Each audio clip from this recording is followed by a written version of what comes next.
Hello tout le monde, c'est Kevin et bienvenue sur la chaîne de Fire Invest pour ton Crypto Time. Aujourd'hui, on va passer en revue l'actualité crypto du moment, les chiffres clés à surveiller et voir où en est le marché. On va faire un petit tour d'horizon sur l'inflation, analyser les liquidations sur les marchés, on va suivre les inflows et les outflows des ETF Bitcoin. On va faire un petit tour sur le Fear and Greed Index et on va aller voir TradingView, plusieurs indicateurs. C'est un épisode chargé, installe-toi bien, c'est parti.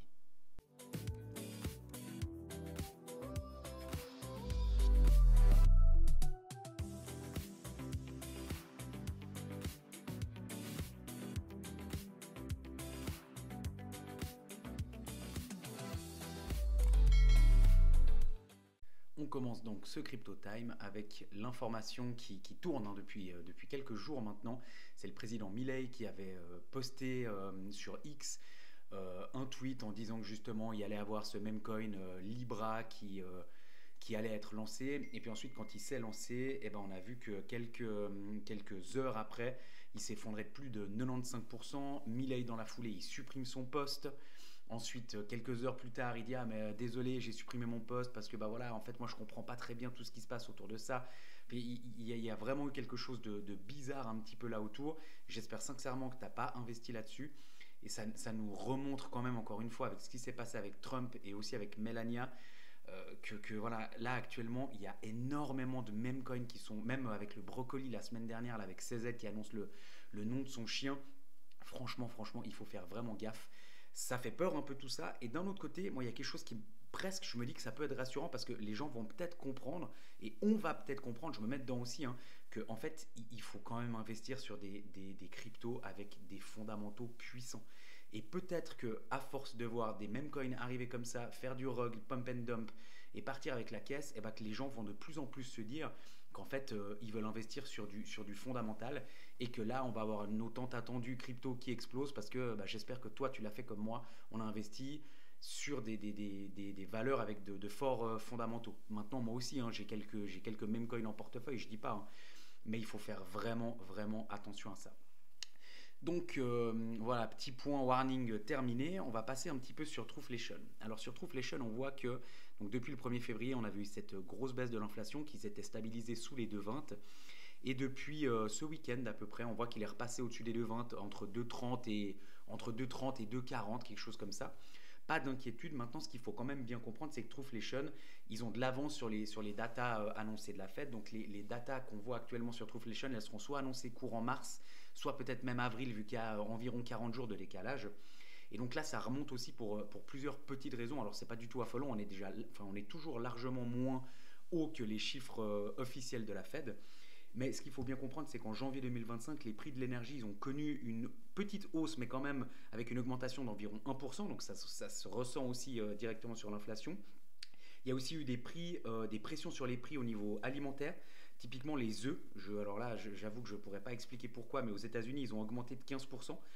Et je pense que c'est aussi peut-être en lien avec les politiques commerciales. On le voit depuis le début de l'année. Trump il dit ok, on va taxer sur les exports ou l'import-export. Et donc il peut y avoir aussi ça qui joue vraiment un rôle. Donc on va voir un petit peu si ça se stabilise. Pour le moment, il y a eu vraiment une hausse à 2,42, puis là on redescend même à 2,33. Donc on a même perdu 0,10 points depuis 2 jours. Donc franchement, pas d'inquiétude, pas d'affolement. On voit vraiment qu'on est sur une belle dynamique. On est largement en dessous même des 2,5%. Donc à ce niveau-là, pas trop de soucis. Si on reprend un petit peu le calendrier économique, hier c'était une journée, je pense que tu l'as vu, pas énormément de volatilité, c'était férié aux États-Unis. Aujourd'hui, alors là, le calendrier d'investing ne le met pas, mais ce soir à 20h, il y a un discours de Trump, donc ça va être intéressant à suivre. Tu pourras le suivre aussi sur mon X, en tout cas tout ce qu'il dit, je ferai un petit résumé directement sur la page X de Fire Invest. On voit que demain, il y aura les minutes de la Fed le soir, donc ça c'est très important aussi pour voir un petit peu le ton qu'ils vont utiliser, de voir un petit peu qu'est-ce qu'ils vont dire de tout ça, parce qu'ils vont principalement parler de l'inflation, ça c'est une certitude. Pour jeudi, on a pas mal de statistiques. L'inscription au chômage, hebdomadaire au chômage, on voit qu'il table sur quelque chose de similaire à la semaine dernière, donc ça va. Par contre, l'indice manufacturier de la Fed, on voit qu'il table déjà sur une grosse baisse.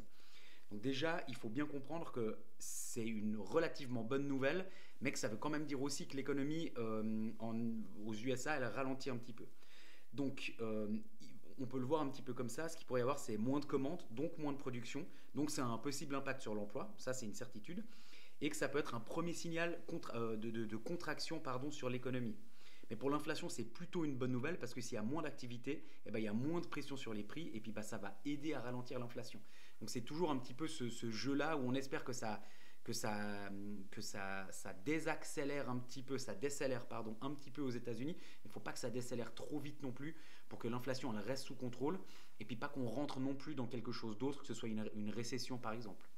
On le voit aussi qu'il y aura toujours jeudi les stocks de pétrole brut et puis le vendredi les PMI manufacturiers et puis la vente de logements existants. Donc c'est pas une semaine très très chargée au niveau statistique, mais ce sera quand même intéressant de suivre un petit peu tout ça. Ensuite, si on vient ici, ces derniers temps, un petit peu au niveau des news, on voit Metaplanet qui continue d'accumuler du Bitcoin. Donc Metaplanet, c'est une société japonaise et elle s'inspire un petit peu de ce que fait Strategy, anciennement MicroStrategy avec Michael Saylor. Donc eux aussi, ils achètent du Bitcoin, donc très intéressant. On a vu hier que la Bitcoin dominance en 4 heures, elle a bien craqué sous son canal descendant. Malheureusement, on va le voir aujourd'hui, elle a repris parce que le Bitcoin baisse un petit peu, donc les gens prennent peur. Donc forcément, là aussi, c'est un peu les vases communicants. Cette Bitcoin dominance, elle est très liée au cours du Bitcoin. Et quand le cours du Bitcoin a tendance à baisser, on aurait l'impression on pourrait se dire que la Bitcoin dominance baisse. En fait, quand Bitcoin chute, il y a tout qui chute avec et les gens prennent très vite peur et donc ils sortent de position sur les altcoins. Et ce qui peut se passer aussi, c'est que quand Bitcoin perd 2 ou 3%, les alts, elles perdent entre 5 et 10%. Et ce qui se passe, c'est qu'il y en a certains qui ont mis des stops et qui se font liquider à ce moment-là. Et donc forcément aussi, on a l'impression que la Bitcoin dominance prend parce que c'est de nouveau ce jeu un petit peu des vases communicants. Et donc c'est pour ça que dès que le Bitcoin a tendance à avoir son cours qui baisse, on voit cette Bitcoin dominance qui malheureusement repart à la hausse. Donc on l'a vu, on l'a vu là aussi, ce qui allait se passer un petit peu aujourd'hui, le Trueflation qui indique 2,33%. Ensuite, Bernstein qui propose aux États-Unis d'acheter du Bitcoin pour leur réserve stratégique. Donc ça, c'est encore une fois une bonne nouvelle. On l'a vu, on vient d'en parler pour le même coin Libra et puis Milei. Il est un petit peu embarrassé. Et là, voilà, la Bitcoin dominance aujourd'hui, on voit le Bitcoin qui a perdu, je crois qu'il était à 95 ou 96 ce matin. Là, il est plus autour des 95, mais on va aller faire un petit tour sur le graphique après. Et on voit tout de suite cette Bitcoin dominance qui explose. Pour le moment, ça sert bien de résistance, le haut de ce canal descendant. Et on va voir si c'est toujours le cas. Là, on voit que j'ai posté ça il y a 1 heure. Important aussi, ATH aujourd'hui sur le Nasdaq et le S&P 500, ça passe mais inaperçu pour le moment, mais ça veut quand même dire que les marchés traditionnels, ils se portent bien et qu'il y a de la confiance dedans, donc ça c'est quand même très très intéressant. On le voit aussi sur Polymarket pour le moment, donc pour les baisses des taux en 2025, Polymarket mise sur 28% une baisse des taux, 25% deux baisses des taux, 0 à 18% et même 3 baisses des taux à 13%. Donc bientôt, je pense même peut-être courant de ce mois ou courant mars, on aura plus de probabilité d'avoir 3 baisses des taux que 0 baisse des taux. Donc ça veut quand même dire qu'il y a eu une espèce de déclic sur les marchés. On l'a vu à partir de la semaine dernière justement avec certaines statistiques. Et donc c'est quand même très très intéressant. Et j'ai vraiment l'impression qu'on va plus se diriger. Je le répète, pour moi il y aura minimum 2 baisses des taux cette année. J'en suis intimement convaincu. C'est là où veut aller Trump déjà de 1 tout simplement. C'est là où nous amène l'inflation. Pour le moment, l'inflation baisse et du moment que l'inflation, elle sera en dessous des 2,5, même pour les chiffres, pour les datas de la Fed, ils vont commencer à relâcher un petit peu cette pression. Donc tout nous amène à penser qu'on va vraiment là-dessus. Et aussi aujourd'hui, FTX qui commencera le remboursement des victimes de sa faillite dès 16h pour les réclamations de moins de 50 000 $. Donc ça, c'est quand même quelque chose aussi de très intéressant. Ensuite, j'aimerais juste faire un petit tour sur la map de liquidité. Donc on voit ici que le Bitcoin il est venu dans cette zone juste ici récupérer plein de liquidités. Et donc normalement, ça c'est le genre d'endroit où quand il capte toutes ces liquidités, il a tendance à réagir. Là on voit qu'on était en 1 semaine. Maintenant je vais quand même juste mettre en 1 mois. Parce que là on voit un petit peu plus largement toutes les liquidités qui s'accumulent. Et là on voit qu'on a quand même énormément de liquidités ici qui s'accumulent. Moi je ne serais pas surpris que ces prochains temps... on ne va pas forcément donner de temporalité, mais je ne serais vraiment pas surpris que quand le cours arrive ici, avec tous ces paliers de prix qui sont définis, qu'on ait vraiment un short squeeze et que le prix d'un coup il passe de 110 000, donc ATH, à 115, 117, presque 120, mais comme comme on l'a déjà vu un peu en mode requête. Donc ça sera très intéressant à suivre ça quand leur prix viendra de nouveau un petit peu dans ces zones.